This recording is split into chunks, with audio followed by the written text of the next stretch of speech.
Greetings, everyone, and welcome to the Produce Buzzers podcast. We are so happy you have joined us today, and I think you will be too after the show is over, because you will learn a lot about fresh fruits and vegetables, how to select and store them, how to prepare and cook them, and surprising facts about their history and origin. We hope it inspires you to eat more fresh fruits and vegetables, not only for your health, but also for your delight and pleasure as you explore their amazing world of taste and delicious flavors. Eating more of them will transform your life in so many positive ways. So settle back, relax, and get ready for another delicious adventure with the Produce Buzzers. Greetings and welcome to another delicious episode of the Produce Buzzers podcast. I'm Edwin Stepp, your host and executive editor of ProduceBuzz.com. I'm joined once again by Teresa Nolan, the founder and president of Produce Buzz, along with Rick Stepp and Cynthia Benedetto, both contributing editors to Produce Buzz.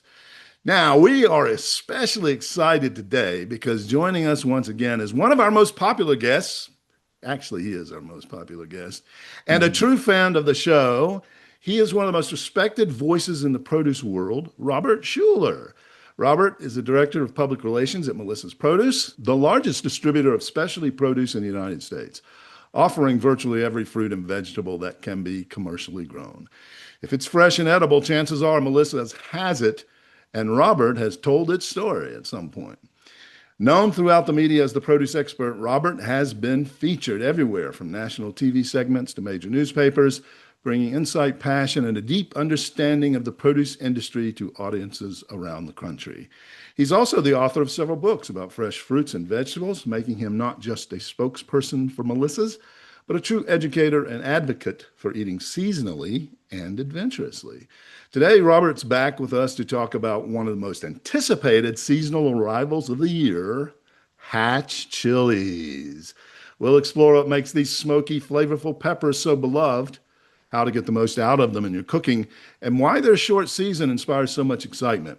And as always, Robert will share his take on other produce stars that are peaking right now, so you'll know exactly what to look for on your next trip to the market. So settle in, produce lovers. You're about to get the inside scoop from the man who knows the world of fresh fruits and vegetables better than anyone else. Robert, welcome to the show again. Thank you, guys. Good Happy to be a part of it, and exciting season, this summer season, and a lot to talk about. So yeah, you guys, you stay busy because you have so many things to talk about all the time. It's always in season for Melissa's and for Robert. But we are going to focus in on those Hatch chilies today. So I think, Robert, most of our listeners know what Hatch chilies are because they've been listening for a while. But we have a lot of new listeners. And for those who are not familiar, what exactly is a Hatch chili? And where does it come from? I guess that answers the question one way. Great question there. So Hatch chilies come from Hatch, New Mexico. That is not only the chili capital of the United States, but the chili capital of the world. More Hatch chilies grow within that respective area than anywhere else in the world. It is pretty much a rural town of farmers. And guess what? Their number one crop is the green New Mexico chili. If it's grown in Hatch, it's called a Hatch chili there. Okay. So and it has to be grown in Hatch to be called a Hatch. To be called that. If not, it's called the New Mexican green chili, or as the end of the season, the New Mexican red chili there. But Melissa's only distributes the famous Hatch out of that region for the rest of the United States to experience. And this is what makes the Hatch chili so special.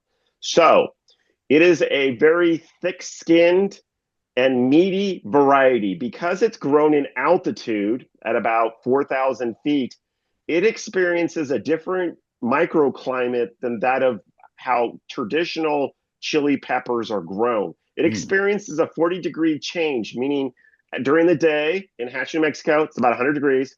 At night, it drops down to 40. So it makes these chilies grow really thick than your typical chili, which is grown in an area right now. It's the domestic season for every variety of chili, where the temperatures are 100 degrees during the day, 80 degrees at night, 20 degrees temper change. So you don't have a really thick skin like you do the hatch chilies. Hatch chilies are the only chili that you can get in mild, medium, hot, and extra hot. So whether you don't like the burn on a chili and just its true flavor, or if you're a chili head and a chili aficionado, you'll like that burn. But in terms of the temperature changes, because typical chilies are always at a certain Scoville heat unit, meaning a heat level. The hatch chilies, I would say the mild ones are similar to that of the Anaheim chili.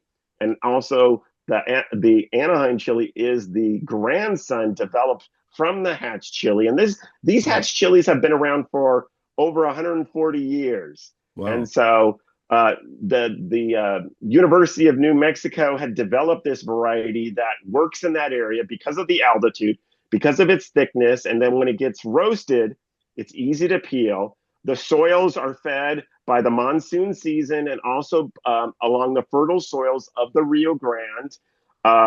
And what I like about them after you roast them, the meatiness, it's so easy to peel. No other chilies like that. So in terms of the heat, I was saying that the milds are similar to that of an Anaheim.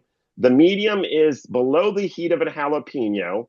The hot is more comparable to a hotter jalapeno. And I think here in the United States, the industry standard for a warm chili or hot chili is the jalapeno. So the jalapeno is the most known next to these hatch chilies. And then, of course, the hot, when I say extra hot hatch chilies, it doesn't get hotter than a Serrano. So you don't have to worry. These chilies don't get like habanero hot, but it services to those who like heat or don't like heat. And the thing is people buy them by the case. These are 25-pound cases because they're only available during the months of August through about mid to late September, and then they disappear. So that's why people load up on them. How do they know what the heat is of those peppers when they pick them? Do certain plants tend more towards mild, and do they have certain plants that are milder than? Okay, great question. I get this one all the time about hatch chilies there. The University of New Mexico had developed certain seedling varieties based upon the pending season and the weather profiles. And so there's about just over 75 different varieties. And so there's many varieties that are mild. There's many varieties medium, hot, and extra hot. They do not look any different on the outside. So when growers grow and get a certain seedling variety, say like mild, for example, they grow them in football field sizes, just in one heat variety. So growers like Dwayne Gillis, who is fourth generation grower and the main grower in Hatch, New Mexico, our grower for Melissa's Hatch. He is the biggest grower in the Hatch area. It's really a smaller family farmers of growers that do that, and generation to generations it's passed on. Every single heat variety is separated by some type of barrier that keeps the mild, the medium, the hot, and the extra hot when it's respective fields. So the key, when you go to the stores, you'll find them in the cases. Make sure you look on the box that it says mild, medium, hot, or extra hot. But also Melissa does little tote bags of hatch chilies in the different heat as well. So that is the key, because you're not going to be able to see the difference from the outside. Right. So this hatch chili is many different varieties of the same type of chili, and some varieties are hotter than others, and they know that when they plant them. It's not like guesswork, right? Exactly. And that's why it's key to see the size, when you go, to mention that Melissa's currently is doing roastings of these hatch chilies in front of stores throughout the United States. You just need to go to melissas.com. Look, the first thing you'll see featured on our homepage is where to find a roasting. And we're doing roastings in over 25 states this year. And they happen on the weekends on Saturdays. So if you've noticed a retailer carrying Hatch chilies, ask the retailer if they're doing a roasting, or go to melissa.com. And there's over 600 stores throughout the United States that are doing Hatch chili roastings through middle of September. So the season's going to go by fast. So act now. Right. So the season ends mid-September. When does it begin? Beginning of August? Usually the 1st of August. They actually started on officially July 27th, and we're looking at somewhere doing roastings and offering Hatch chilies through about the 14th or the 21st of September. Typically, we always say August is the best month, and then you have a few weeks in September, so you better buy your cases, get them roasted, and then put them into freezer bags, and that's how you enjoy Hatch chilies throughout the rest of the year. Okay, that was my question I was going to earlier. If they're buying these by the case, you only have a month to 6 week window. How do you preserve them? So you're saying best way, roast them, get them all at home, roast them right away or as soon as you can, then freeze them in the bags. Yes, and so when you whether you go to a roasting and get the whole case done, the key is when you go to the store and get your Hatch chilies roasted, or when you bring them home and get them roasted, you need some type of freezer bag, and then you put about 8, depending on your family size, 8 to 12 roasted in a bag. It flattens out really nicely. It fits in your freezer, so it's time to take out all your ice cream cartons from your freezer. And the Hatch chili is the only chili that can withstand freezing for up to 2 years. A typical chili, no matter what variety it is, most chilies will not freeze. They will just kind of blow apart in the freezer because their skin and meat is too thin. Yeah. So Hatch chilies, because of the meatiness to them and the thick skin, they are able to freeze for 2 years. But really, you only have to keep them around for a year until the next season. So that's the exciting part about Hatch chilies, is if you buy enough, roast them, and put them in your freezer or your outside freezer, which most people do in the Southwest, because, if you live in the Southwest, you've known about Hatch chilies forever, Texas, Arizona, New Mexico. That's always been the big secret of the Southwest, these green chilies, because everybody has a freezer in their garage to hold their chilies and their meat. So that's how you enjoy Hatch throughout the rest of the year, is by taking them out of the freezer when you're ready to use them. Yeah, that's great. Does anyone eat them just raw?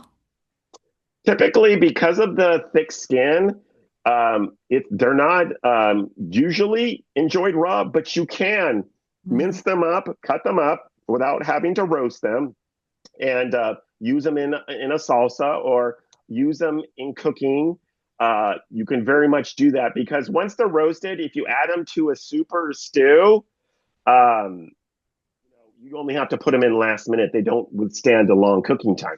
But if they're raw and you cut them or slice them or mince them or whatever, then you can do a soup or stew, and they'll cook alongside whatever you're cooking there. But most often than not, people get them roasted so they have them throughout the rest of the year, and then add them to the recipe, whatever they're creating, a salsa, enjoying them with steak, making a guacamole or whatever you're doing.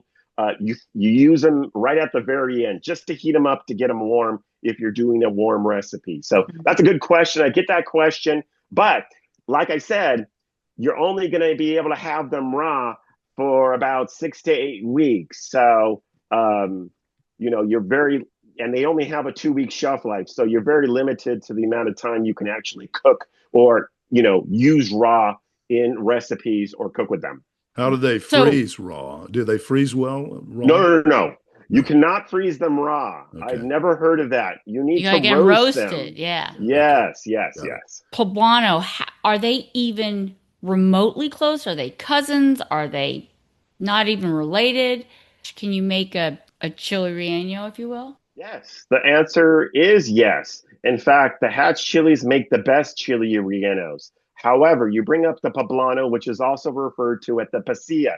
It's a very big, thicker, dark green, almost like a black green. That is the traditional chili relleno chili, because The poblanos, the pasillas, they're available on a year-round basis. So that is usually the standard. However, if you use a hatch chili, depending on if you like mild or hot, you can make it kid-friendly or someone who likes heat in their chili relleno. Hatch chilies are the best. Yes, you can use a chili relleno from a roasted hatch chili as well. It's a little bit more messier and harder to create, but yes, when you store them in your freezer, you store them whole. So when you bring them out of the freezer, you can either set them on the counter for an hour or so, or put them in your refrigerator the day before you're ready to use the frozen ones, and they will thaw out really easily, and you can stuff them. You won't have to cook them as long because the chili itself is roasted. The cheese and the meats that you put inside are already ready to go. So you can actually make from a roasted already preserved frozen hatch chili that's in your freezer. You can make a chili relleno even faster. And there are, especially in Texas and in New Mexico, their chili of choice for everything. They don't even use pasillas, poblanos. They always have their storage of hatch chilies. And so if you ever go down there to the restaurants and you ask them, what chili do you use in the chili relleno? They'll look at you funny because they only use the New Mexican, usually the hatch variety, because they know how to store them for the restaurants. Yeah. So we won't shame ourselves. Thank you very much. Sure. Teresa. Yeah. When you roast the chili, does it diminish the heat at all, or is it still the same as it was before? No, it's the same as it was. So usually when people roast them, obviously the skin is really easy to remove. Most people remove most of the skin. I like to leave a little on because I love the char, but the skin is thick, so leave just a little char. But if you want to keep it really hot, keep the veins in. The veins of the chili, believe it or not, is fruit botanically, but it's the veins and the seeds that are hottest part of the chili. If you keep the veins in, most people don't like the seeds left in the thing because it's kind of crunchy. But if you want the hottest, leave the veins, and you can also leave the seeds in, like if you're doing a guacamole or salsa. But when you're doing a chili relleno, you usually remove at least the seeds, but usually the veins and the seeds come out. So you want heat, keep the veins in. That is my recommendation there. Can I do the chili relleno with the dried ones you sent me? Yes. And as you know or not, you'll notice that Melissa does a whole line of hatch essential ingredients. These are items like dried whole hatch chilies, powders. We do like some snacks, different nuts using the hatch powder. We do a polenta. So we have this line of about 16 different items that are delicious. You bring up dry chilies. So yes, you can do them. You have to rehydrate them. They will be smaller because the natural process of drying a chili kind of like shrinks them, more like a shrinky dink, but I think they're pretty good size. You need to, if you're familiar with dried chilies, you need to rehydrate them. The thing is that Melissa offers them whole. We don't do cut or anything like that. So you can rehydrate them, stuff them with cheese and your leftover chicken or whatever meats that you like in there, or just cheese. And you'll notice in a casserole dish, you would do it like. The only difference is they're going to be a little bit more smoky in flavor, and the heat's really going to come out because the veins hold on in the chili. But when you do reconstitute it, you need to at least take out the seeds unless you like the crispiness. Most people don't. So rehydrate them, stuff them with cheese or whatever you like in a chili relleno, and you'll have a dried hatch chili relleno. Not as good as fresh, because my bumper sticker always says fresh is best, but comparable, and I think you'll enjoy them. How do Okay, you well, I'm on the rehydrate case, and I'll get back to you on that. them? How do you rehydrate them? What's the way to do that?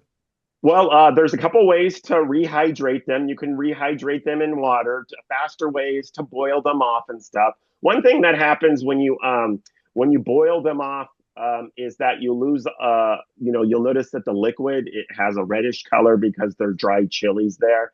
Yeah. And so you'll lose some of the whole flavor in that. But if you reconstitute them overnight, that's a great way to do it, just like reconstituting rice or dried legumes, beans. So you just need to put them in water. You don't have to heat them. Just let them soak in water overnight. Yeah, most people will heat them up because that gets them to rehydrate faster. Right. And you don't need a lot of water, but yeah, that is those are two ways in which to do it. So there's a cold way to hydrate, and it takes at least overnight. Also, you can, if you don't want to sit it on the stove, you can put it into like a Ziploc or a really good bag, and just you can keep them hydrated to reconstitute in your refrigerator for a few days. Can I rehydrate them with tequila? Asking for a friend. I think that's possible, but don't be smoking or have an open flame around them when you start putting the recipe together. That actually sounds pretty good. I was different. Yeah, that's not a bad idea. Different liquids may work. I've rehydrated using broth, whether it's a vegetable broth or a chicken broth, depending on if you wanted vegan or not. Yeah. But that will add some flavor. And, this is very similar to rehydrating other items, like I mentioned, legumes, beans, mushrooms, the same deal. But most often than not, people like to, they decide they want to make chili rellenos using the dried hatch chilies or dried ancho chilies, which is the dried version of the pasilla, the poblano. And most people cook them off, but I don't think you get the full effect than you would with fresh or taking hatch chilies out of the freezer. So there you go. Yeah, fantastic. That's why there's urgency to go to your local store and get to a roasting and get your hatch chilies now, because they'll disappear and you're going to have to wait all the way until August 1st next year. Yeah, I know these chilies have a cult following, so much so that I understand there's a big festival in Hatch. Tell us about that. Is it called something? There's the Big Burning Man Festival. You've heard of that, right? They should call this the Burning Tongue Festival. Well, yes, you guys are correct. Believe it or not, the most celebrated single food item celebration in the United States happens every year, and for the last 45 plus years in Hatch, New Mexico, is the annual Hatch Chili Festival. It's always the 3-day weekend. 30,000 people come out because they know they're at the tail end of the season. And as I mentioned at the beginning, is that Hatch, New Mexico is a very rural agricultural city. It's located, just to give you proximity, because you're not going to see it on a regular map, it's located 37 miles from Las Cruces, New Mexico. That's the closest major city in New Mexico, and 70 miles from El Paso, Texas. So people all over Mexico and all over Texas, they get into their RVs, they get into their three wheels, whatever. And because there's like no big hotels or anything, people come with their families and they camp out on the growing fields when this is happening. It also happens to be one of the hottest weekends of the year. But I hear, because I've had a lot of my friends go, I haven't gone to it yet, everything, literally, even the water has Hatch chili peppers infused in it. You will not go the weekend without having breakfast, lunch, and dinner Hatch. But also, it's the last time, it's one of the last part of the seasons why they have it Labor Day weekend, to be able to really stock up. And when people stock up, they buy hundreds of pounds of Hatch chilies, get them roasted, and by the end of the festival, they head home because they have 5 days to put them in the refrigerator, to keep them refrigerated. And then after the 5th day, they need to have them then put into the freezer for storage for the rest of the year. So they're eating so much. This is going to affect human evolution down there. We're going to start seeing some new breed of human beings. Oh, maybe that's where they keep seeing these aliens in New Mexico. Maybe they're half Hatch chilies. I don't know. Where's Section 51?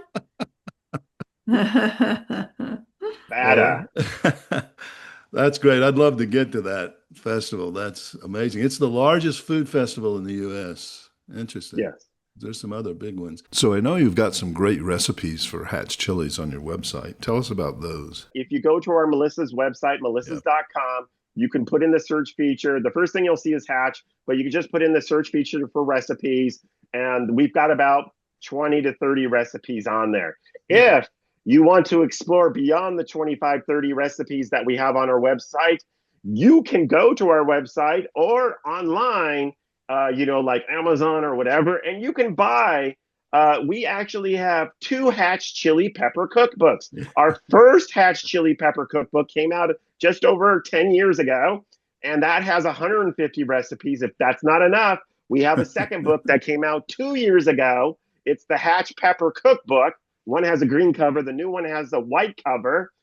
It has an additional 101 extra recipes from both cookbooks are great. Both of them have desserts, appetizers, side dishes, mains like chili rellenos, and also, believe it or not, a whole big section in both books using dessert. The Hatch chili, it is a natural to pair with chocolate, whether you're making a chocolate brownie, a chocolate cupcake, or my favorite, the Hatch chili chocolate chip cookies. It is Oh, so easy to do. You can get your favorite chocolate chip dough, cut in some roasted Hatch in the center of the ball, when you create little balls to put on a baking sheet. yeah. Bam. Hatch chili, chocolate chip cookies, the best. All right. Cynthia, that's your assignment. She's our Yes, baker of yes, the yes, group. yes.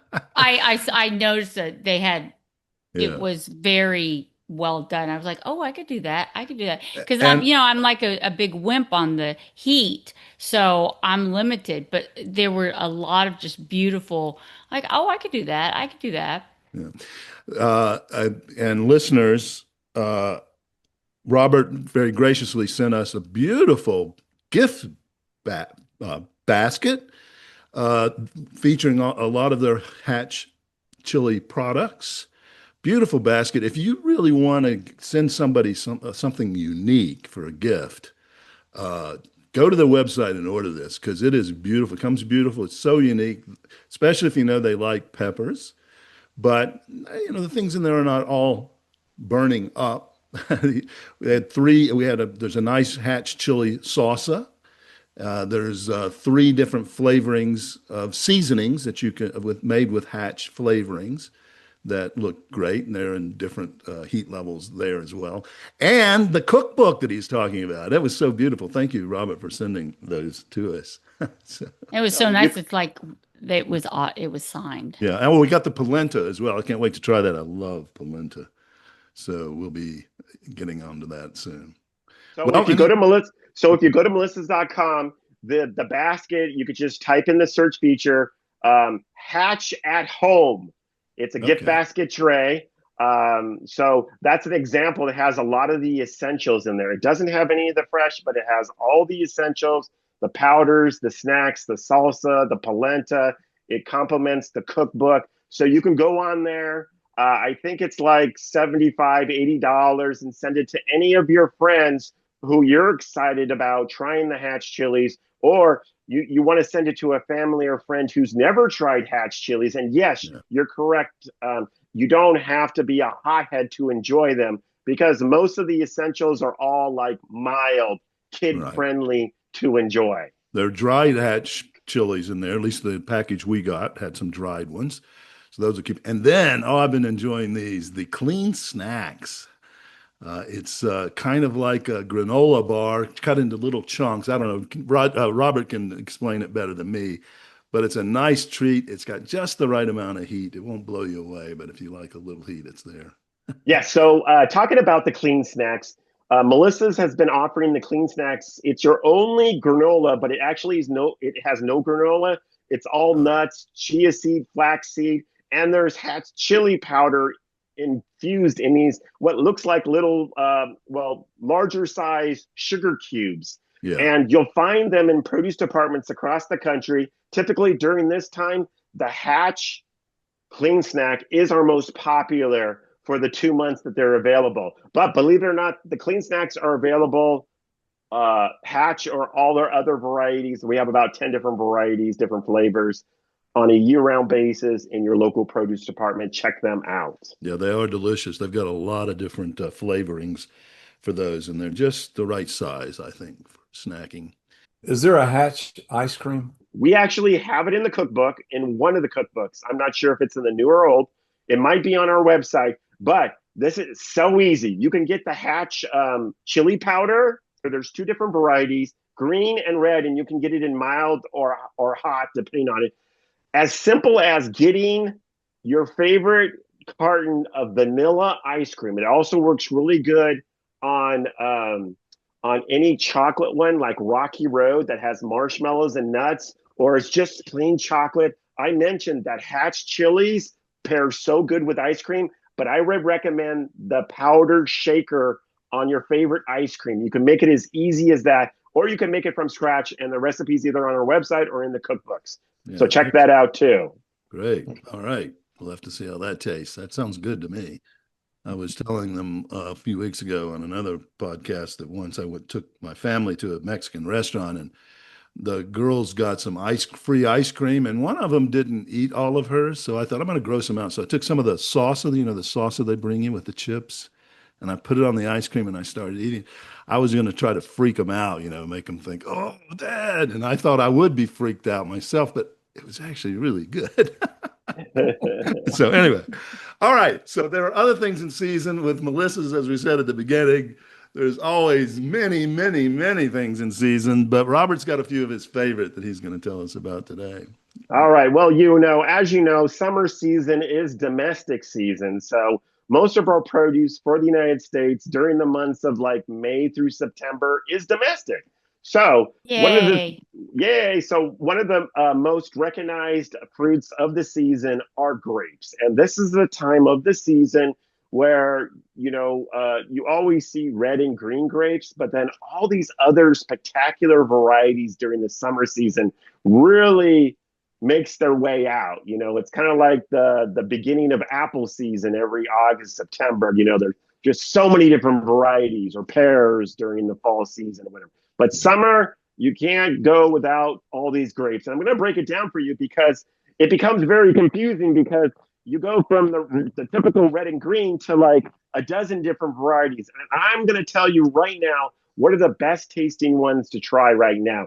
One of our signature varieties that Melissa's is known for are Moscato grapes. Yes, it may look like a regular green or red grape, but it is a hybridized variety, a natural hybridization occurring between a typical red or green grape with a Muscat wine grape. So what may look like a regular green, red, but we also do the Moscatos in black as well, and they're all seedless because America loves seedless table grapes.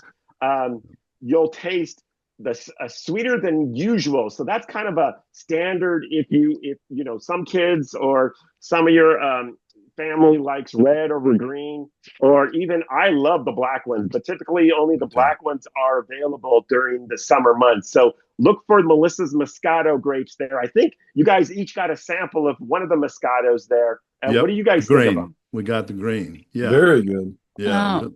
Are they sweet? Very consistent too. So yeah. How sweet are they? And very crisp. What's the Brix level, Robert? Yes. So a typical Brix level on a good tasting grape is like 14 to 16. Most of the Moscato grapes will Brix between 16 and 21. So that's a really high Brix for a grape there. And it's a great standard to snack with. I know a lot of people, this has been a thing on social media, putting them in the freezer. I call them grapesicles. But I want to give you one tip. Whether or not you buy Melissa's grapes at your local store, always look for grapes with green stems. You're going to have a crisper flavor and a fresher taste. When the actual stems go brown, that means they've been in longer storage. They may be sweet, but they're not going to be firm and crisp. And I know a lot of people like their grapes firm and crisp. That means grapes have a really good shelf life if kept in the refrigerator like over a month. But the key is, if you learn anything from this, green stem grapes taste in texture and sweetness the best. Okay, that's Excellent tip. What is the Brix on cotton candy grapes? Cotton candy. This was a new produce item just over 10 years ago, brought to you by Melissa's. This is a grape that becomes available sporadically throughout the year, but we're just about to go into the peak of the season out of California, where most table grapes come from for all the United States. This is you'll experience a Brix anywhere from 17 to 22. They're considered one of the higher Brix varieties and very much a sweet variety. What I would add to that family of super sweet varieties and different, the cotton candy. Second, the jelly drop, which is like a seedless Concord with edible skin. That, again, is called jelly drops. Melissa does it both conventionally and organically. Another one, only for a few more weeks. The season started a few weeks ago in mid-July, but will end by September 1st, is this variety called champagne grapes. These are little tiny, dark purplish blue, just like the jelly drop grapes. It's not the grape that they use to make champagne in France. But it looks like them. It's a Corinth variety. It looks like them. It is a table grape. They're super, super small. And so kids love these super, super small grapes.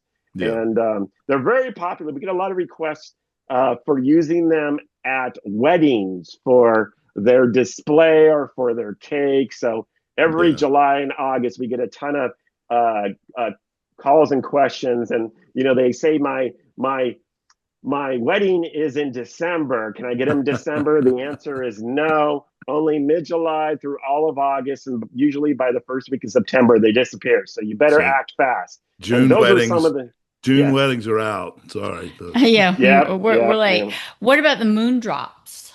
That is a late season variety. The season will start up late August, so we're pretty close to the season there. They are the shape is a little bit different. It looks kind of like a small pinky finger.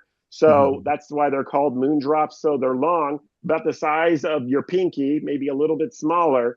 And they're just like the jelly drop grapes and the champagne grapes. They're purplish blue to black. And those are delicious. They're seedless. And the cool thing about them is you can cut them into little pieces because they're long instead of oval. Which, a lot of people like if they're doing a fruit salad or doing something like making a relish or salsa with the grapes.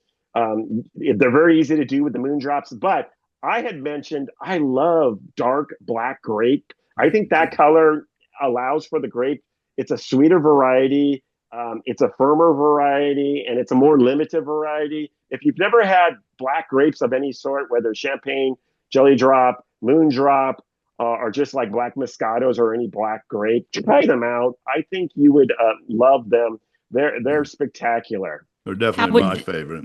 How would they rank in sweetness compared to like the cotton candies or the ones that are really sweet? They have a different type of sweetness. They don't taste like cotton candy, but they are very sweet, and they will Brix on a refractometer, measure sweetness. Right now 15, 16 is a standard. Moon drops are like 16 to 19.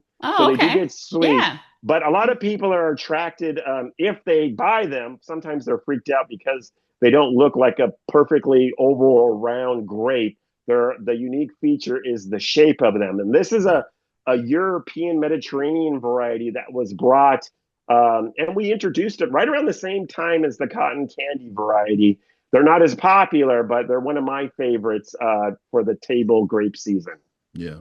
They look like the grape tomatoes. You know how like whether they're grape tomatoes or the like Marzano. The longer. Yes. Yeah. Absolutely. They look like they've been stretched. Cynthia, they look like one of your favorite candies, Mike and Ike's. Yes. I'm on nerds these days, so that's not Okay. gonna. Cynthia has a sweet tooth, so we kid her about eating candy, too much candy. But so, okay, so grapes. Wow, yeah, there's so many good varieties, like you said, but they're also good. So check those out. Anything else that's in season right now? Well, just like grapes, you've been probably very confused in your local produce department because during the months of May through September, there's not just honeydew and cantaloupe in your produce department. There's all these different varieties of different shapes, sizes, and whatnot. And I'm going to break them down and tell you my favorite.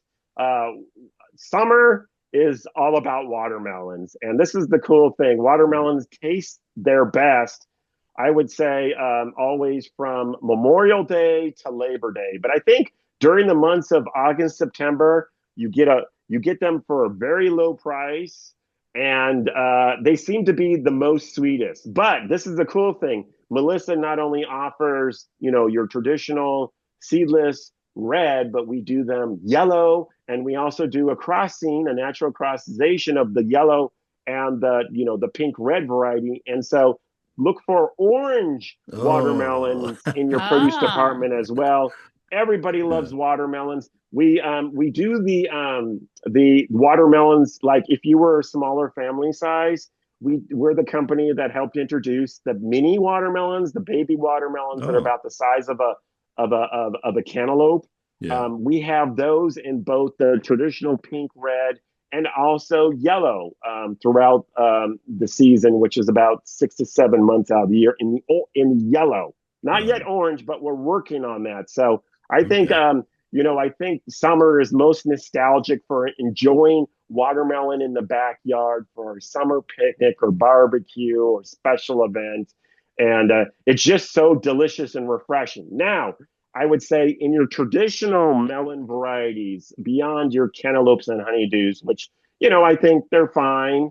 And it's a variety that you can enjoy throughout the year. Not so spectacular in the winter months, but there is this one variety that is not only available in the summer months, but is available year round and tastes like a summer melon should taste.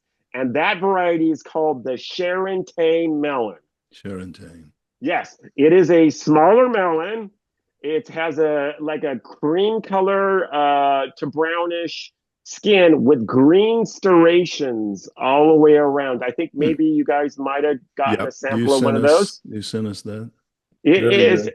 it is an orange flesh variety, and you might have had Sharon Tate and you just didn't know. Have you ever been to, like, in France or Paris in particular and thought you got for breakfast a cantaloupe? They don't grow cantaloupes in France. They grow the Sharon Tate variety. Oh, It, okay. it, it, it, it has similar qualities than that of a cantaloupe, but tastes much better, sweeter in particular. Brix is higher than an average cantaloupe, Yeah. but it has a consistent flavor even in the winter months as the best tasting melon throughout the year. So that Interesting. is one that I definitely recommend. Right. So if you get them in the winter months, they're not growing them in France.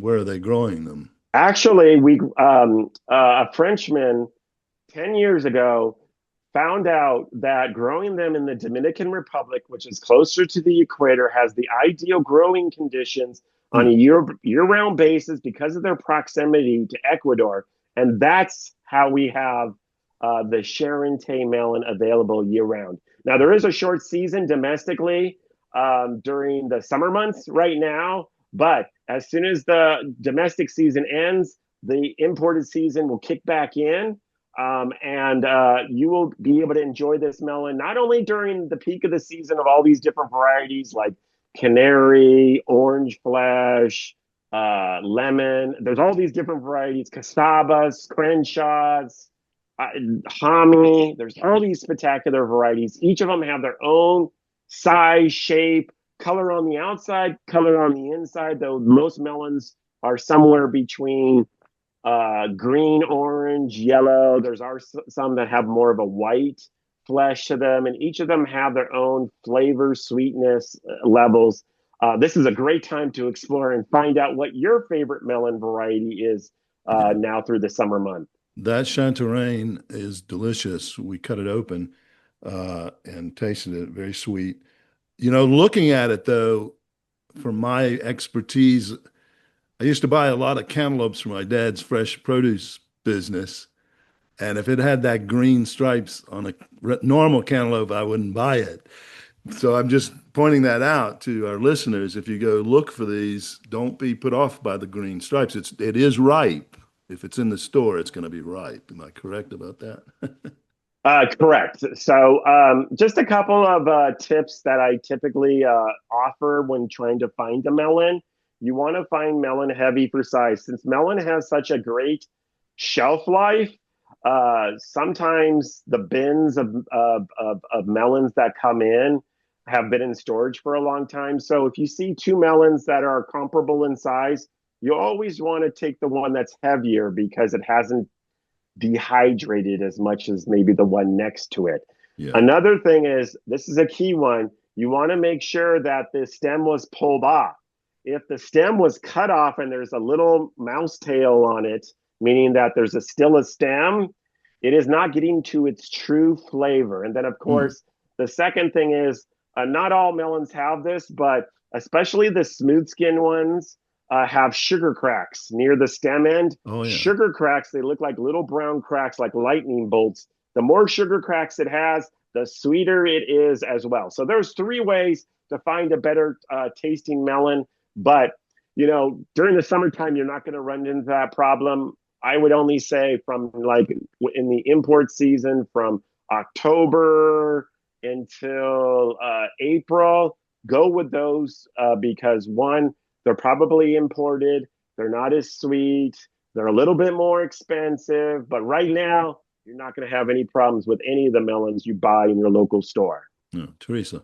This is just advice for a cantaloupe type melon, not necessarily a watermelon, correct?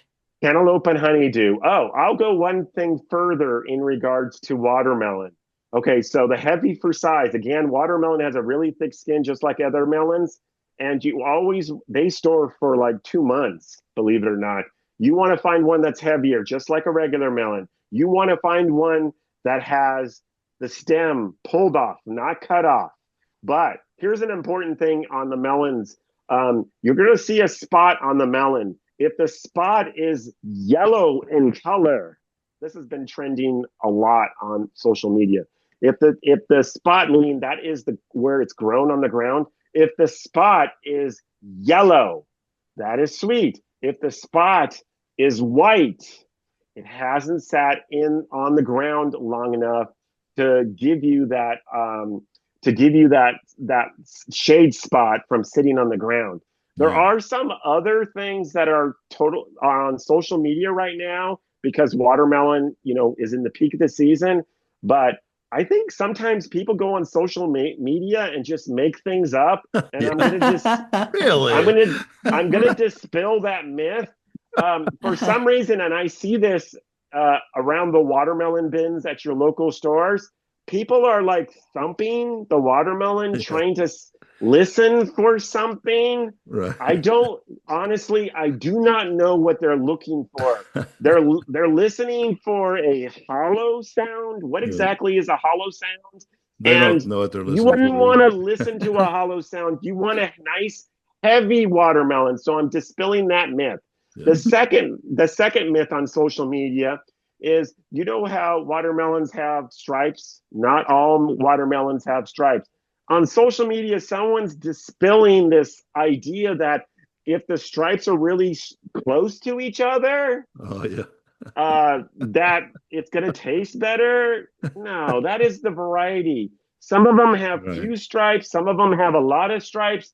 And if you've ever picked up which are really trending in the last few years, whether it's the small size ones or the large size ones, they're called midnight, or what they're called black watermelons, they don't have any stripes whatsoever. They're completely blackish green on the outside. So are you trying to tell me that melon has no sweetness? No, because every single one of those black midnight melons that I tasted are like the sweetest melon I've ever had in my life.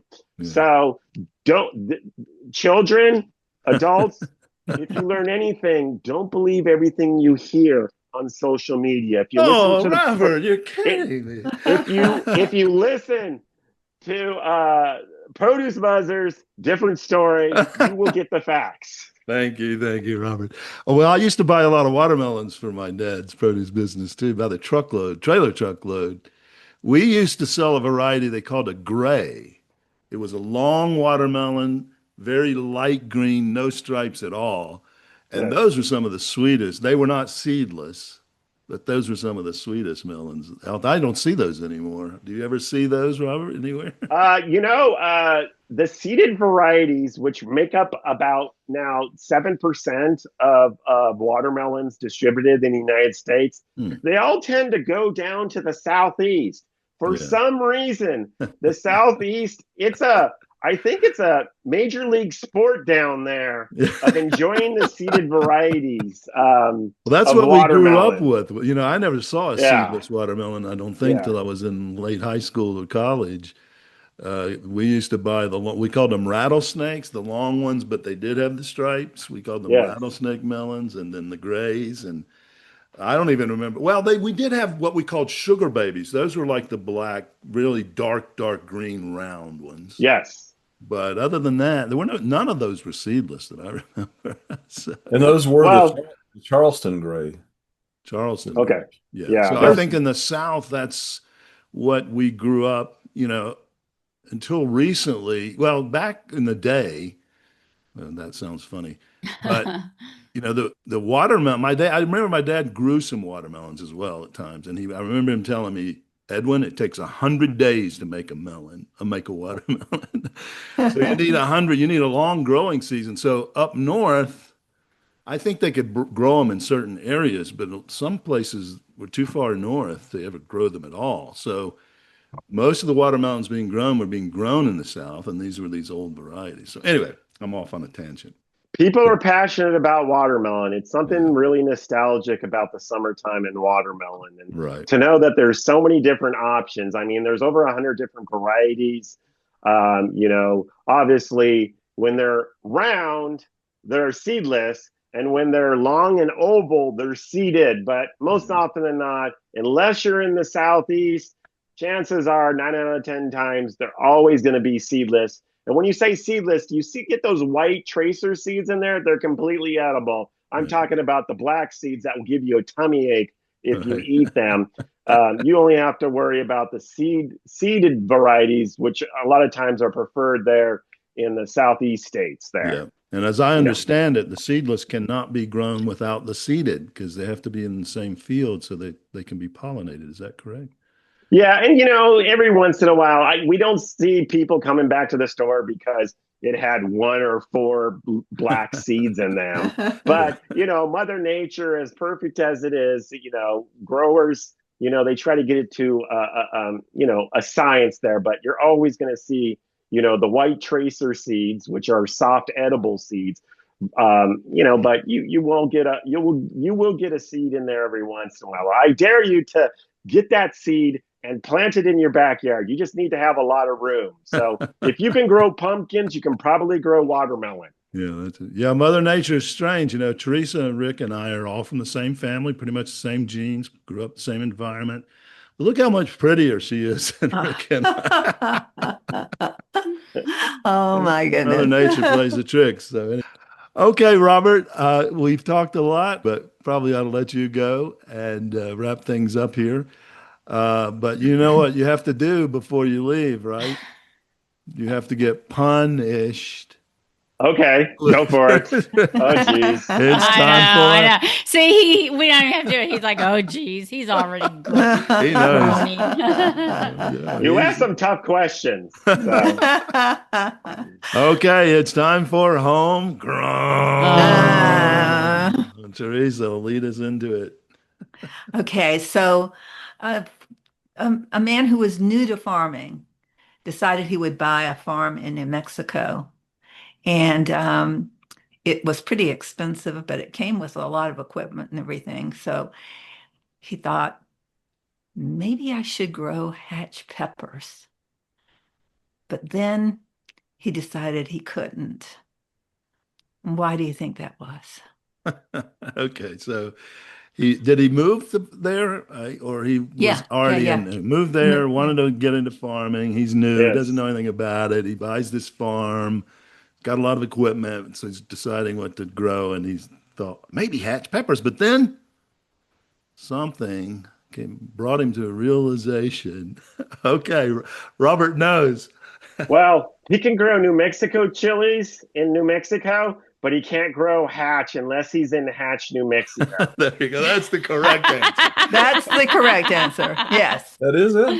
It's not No, the but it's punny. not. No, Punishment. no, we want the ridiculous answer. Go ahead. You got any, Rick? You got any punny answers for this? Because the Because chicken, he said it was chickens wouldn't he hatch went them. down the hatch. What did Rick say? because the chickens would not hatch the peppers. Well, you're pretty close, Rick, because he couldn't afford enough chickens to hatch them. Robert, you're not supposed to laugh. You're supposed to Oh, boy. He was a pretty dumb farmer. Yeah. Okay. Well, Robert, it's always such a pleasure. Thank you. You always bring us such Thank great you. info. It's always interesting, entertaining, informative. So thanks again for joining us, and we wish you all the best. All right, guys. Bye-bye. Thanks, Robert. Bye. Bye-bye. Well, thank you, listeners, for tuning in to the Produce Buzzers podcast, brought to you by Produce Buzz, the gathering place for lovers of fresh fruits and veggies. We hope you were entertained a bit and educated a lot about fresh produce. Be sure to join us next time, and please tell your friends to do so as well. Like, share, and comment on our Produce Buzz Facebook page, and check out our website at www.producebuzz.com. There you will find articles about fresh fruits and veggies, how to select, store, and prepare them, as well as lots of interesting facts about all the wonderful bounty the earth provides for us. Until next time, be fruitful and don't forget to veg out.